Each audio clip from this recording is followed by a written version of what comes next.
Are men taking care of their health properly? Hi, my name is Felipe, and as a young man, I saw myself having to decide if the way how I will treat myself will be like my mom or more like my dad. I personally don't think that I take too much care of my mental and physical health.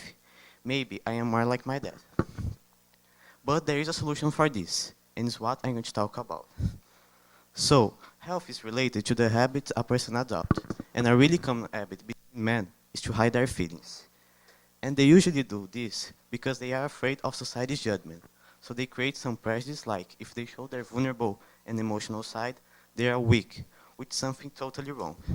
And this mentality created by many men, and even by me, can be really harmful and can damage a lot ourselves. So, some studies shows that 10% to 70% of men will suffer depression, but just some small part of them will search for treatment or for help. But because of those prejudices created on their minds, instead of showing their sadness by crying or by talking to someone, they show their sadness by being angry or by taking reckless attitudes, like fighting against someone or even suiciding. Now, talking about physical health, I want to talk about prostate cancer.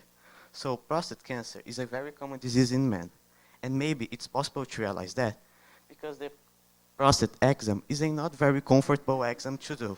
So maybe this can be one of the reasons why prostate cancer is very common in men, because his exam brings a lot of discomfort.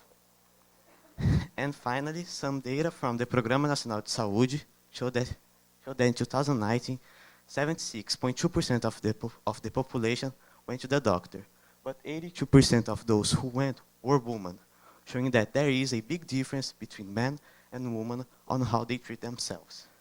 I personally can notice this difference on my family too, where compared me and my dad to my mom, we don't take care of our health. My mom, she usually goes to the doctor, she usually goes on a diet, and she barely drinks beer when she hangs out. And these are some of the habits that my mom has that makes her healthy. But fortunately, there is a solution to decrease this difference that can be made by some organizations, some institutions, some hospitals, and even by the education system. There is to educate men and women, but mainly men, to take care of their health properly. Thank you.